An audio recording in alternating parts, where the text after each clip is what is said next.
In this video, I'm going to be talking about how I drive consistent traffic to my e-commerce store. For some social proof here, this is the last 90 days on my brand. I'm gonna just go hit here and hit refresh, and let's hop into it. So to start off, I wanna talk about paid advertising. This is our primary form of traffic that we get to our store. And then I'm gonna be transitioning to a free traffic method towards the end of this video that we utilize to really add a lot more consistency and padding. So that's what we're gonna be talking about in this video. Without further ado, let's jump right into it.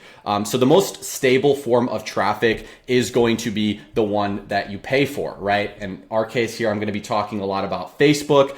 This is our bread and butter. We spend millions and millions of dollars a year on Facebook ads. Now, before you make a single ad, right, I wanna make sure you guys do it right because most people don't, right?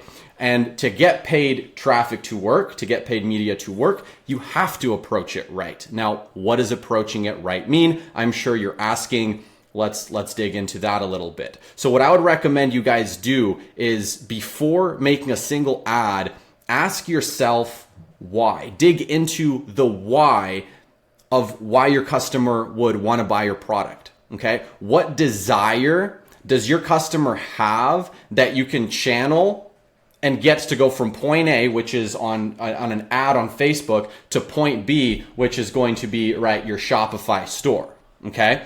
And now what I would recommend you guys do is actually make a small document, like a Google Doc, and start writing these, okay? And I'll throw some examples at you. We can use myself as an example. Customers want to give a meaningful gift with our jewelry, all right? So we sell, let me just pull it up so you can see. We sell pet-themed jewelry, right? People want to give a meaningful gift to somebody that they love that might have lost a dog, okay?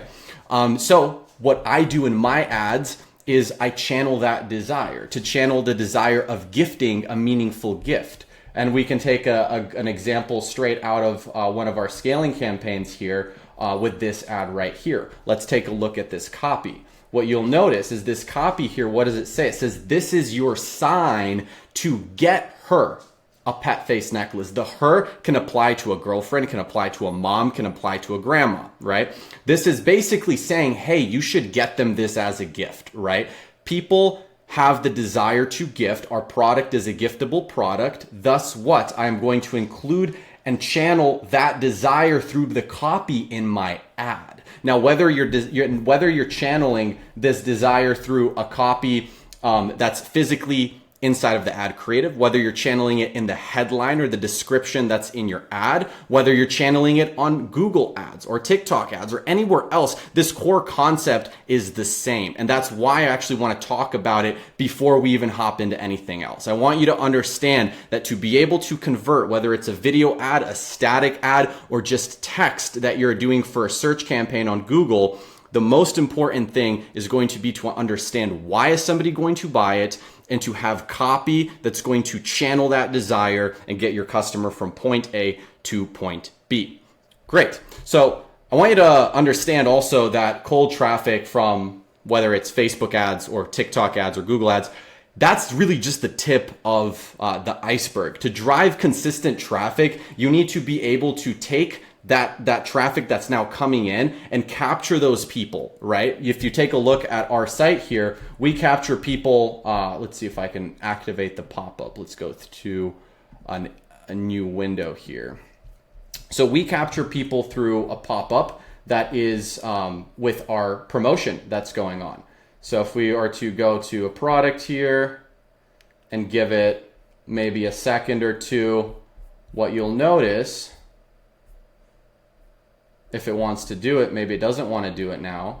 But what you'll notice is we have a pop-up that pops up. Oh, boom, there we go. So look at this, buy one, get one free, September only. This actually needs to get updated. Today is October 1st. But what is it doing? It's telling them that they can buy one and get one free if they do what? Give me their phone number, all right? Now, here's another point I want to make with this is super, super important and super slept on, because if you don't have a way to capture people that are not buying, all right, not everybody who puts their phone number in here is going to buy. Not everybody who opts in on an email opt-in form is going to buy. But if you don't capture that information at all, you can't try to convince them to buy after. You see what I'm saying? Like if they're just visiting your site and then they leave and they don't give you anything in return, hasta luego, right? You can only like get them with potentially retargeting them, right? From the pixel data. We can talk about that as well. Point I want to make here, opt-in forms, super important. All the traffic you're sending from top of funnel, wherever that might be coming from, and we'll go through a few more channels here shortly, it should be getting captured. And I want to emphasize that because this rabbit hole also goes deep. And we can, if you want me to make a separate video on this, let me know in the comments and I can do so. This is super important to objection handle, right? People that are on your website, they might have questions. They probably do. They might have objections that are stopping them from making the purchasing decision. They probably do, right?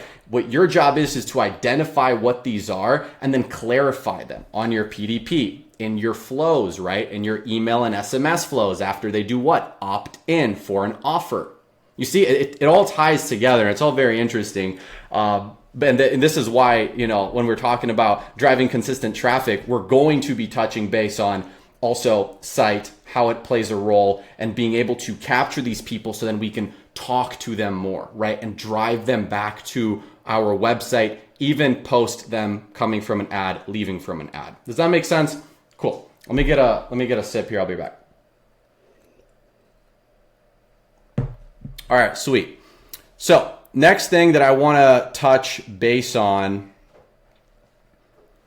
is retargeting, right? That's what we said we're going to touch base on next. Super important, super slept on, all right? So we do retargeting from all of our channels. And again, we didn't even start talking about the other channels that we have running. We'll touch base on those as well. But I want to just touch base on retargeting as a whole and what does that mean and yada, yada, right? So you're going to probably hear the terms middle of funnel, bottom of funnel, quite often. That is essentially your retargeting. You're showing people that have seen your ads, you're showing people that have visited your website, you're showing them content, right? Those are the people you're targeting. Those are the people you are retargeting. Now, why would you retarget? Why is it important?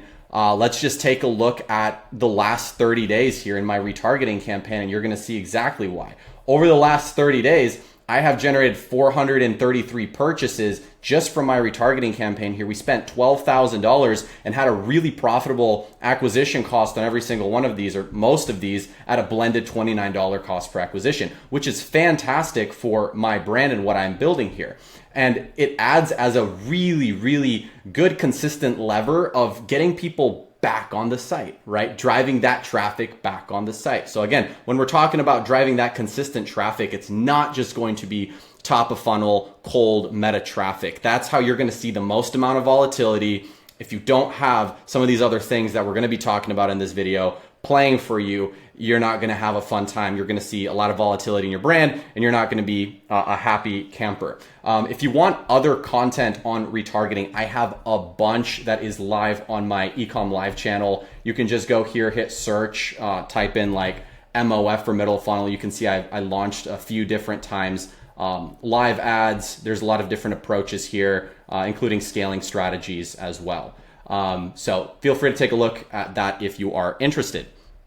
Cool. So let's talk about some other forms of traffic, paid traffic, to be able to build that consistency that you're looking for. I'm going to name off a few, and we're not going to go super in depth on all of these just because I want to keep this, I don't want this to be an hour long. I want this to be high level. Google ads, extremely important to do what? Retarget people that have heard about your brand, hit them with the offers you're running, show them images of your product. It's one of our most profitable channels, and I'll actually go ahead and show you guys real quick what I mean and why it's so important. If we were to just take a look, again, let's say last 30 days here, and then let me drag the screen over so you can see it. We spent 11.6K to generate $46,300 in revenue. This is just the last 30 days from Google ads. A lot of this is going to be being fueled by our other traffic sources. It all works together. And this is another thing that I'm going to try to get you guys to understand in this video is it works as an ecosystem, right? One thing firing at a time is going to be very inconsistent. but having a lot of things that are firing, and you have email, SMS going out, and now you have Google ads that's retargeting people. And again, you can't, this isn't going to happen overnight, guys. This is why this shit isn't easy, right? It's pretty difficult. It's simple in some regards, but it's pretty fucking difficult, and not everybody's able to do it, right? Because there's a lot to do. Identify, right? And we can break down on how I would approach, stepping this up one at a time from start to finish. But really what I'm trying to emphasize here is a lot of these sales are from people that have heard about our brand, that are getting ads from the middle of funnel now saying, hey, our sale is ending soon, building that urgency. You see what I'm saying? All of that stuff, super, super important. Some other ads that we're running, off the top of my head, I'll just chuck a few more. We're running Pinterest. We're also running Snapchat ads. These are all fueling our top of funnel for consistent traffic to our site as well, and all contributing to that overall ecosystem. Okay, cool. So let's jump into that the free traffic strategies, and there's multiple of them. I could talk a lot on this, but let's talk about some free traffic strategies that are even better than paid, right? Because the margin goes through the roof. All right, so there's multiple, and the ones that I want to touch base on are Instagram organic. Particularly over the last couple of years, we've really seen our Instagram organic through Reels be able to outperform our TikTok organic. Now, I'm not saying TikTok organic doesn't work. That's another fantastic option, especially with TikTok Shop. If you can get on TikTok Shop and have affiliates that are pumping out content with your product, another fantastic, basically free traffic source. I want to just kind of pull this back a little bit and talk a little bit about creating organic content. Creating organic content, one of the best ways and one of the easiest ways to get traffic to your store and be able to build some consistent traffic to your store. All you need to do is be able to shoot B-roll. Everybody has one of these, which is a phone. You can shoot B-roll in nice lighting.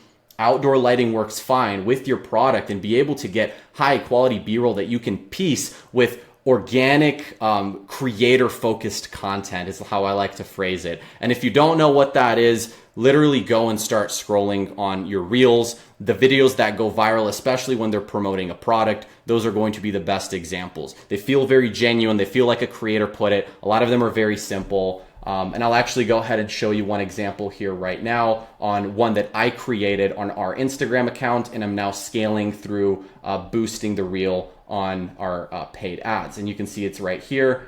I'll go ahead and play it for you guys so you can have that additional context.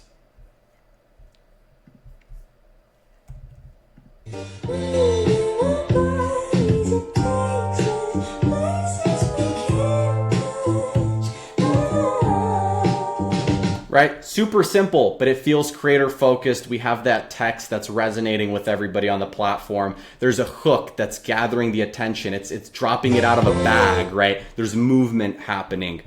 These are all things, and again, I'm just chucking really quick tips and tricks at you guys that are important, right? If you want, there's a video on Ecom Live for exactly that. If you look at organic. Hold up. It's a recent piece of content. Let's take a look right here. So viral organic strategies, free video. I might even grab the link and just drop it in the bio here. Few different organic strategies, killing it for us right now. A lot of it has to do with creating unique hooks. I talk here how we did a few approaches. Highly recommend that video if you're curious more about the organic rabbit hole, especially creating that content yourself, doing it yourself. Great. That's one method. What are some other ones? So another one that's super that ties into this, right, is recreating inspo that went viral for others. A lot of these reels that you're scrolling through, if you simply recreate those, right, with that B-roll that you're shooting, there's a chance that you can get that virality to happen again, right? Cool. So that's another just tip I wanted to add in there. Apart from that, micro-influencer seeding. This is something that I teach in the premium side of Ecom Live. And I'm going to go ahead and just kind of show you, let's see.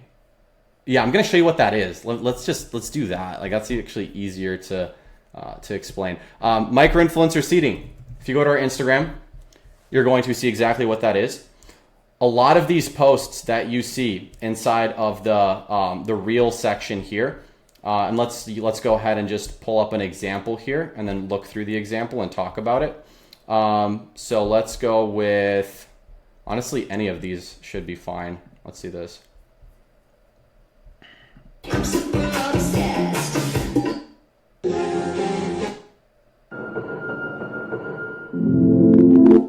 Okay, we got some special. Really, you got some special packages from Puck Ring. Okay, so what I want to get at, and let me like give you just a very, very, very quick high level overview of this. If you scroll through our page, you're going to see a lot of these, right? These are pieces of content that are put together by other creators that have dogs. What we're doing is we're shooting messages to these creators and we're saying, hey, we would love your honest feedback, your public opinion, and your thoughts on our product in exchange for it, right? So we're giving them product and we're getting back content in return. Huge lever, all right? Huge lever, working very well. You get UGC, you build social proof, you get free traffic to your site, right? Where you have a huge margin then. Again, tip of the iceberg. If you're interested more in that, feel free to reach out. You know, I'm happy to give you more information on that. And there are a bunch of resources again on Ecom Live and in the Discord regarding micro-influencer seeding. Guys, those are the levers that I pull for traffic. I mean, there's a few other ones, but I think this is a pretty condensed version of it, or pretty condensed video of it. Let me know if you have any questions. Happy to answer them in the comments, or if you hop in the Discord group below. And looking forward to connecting with you guys. Take it easy.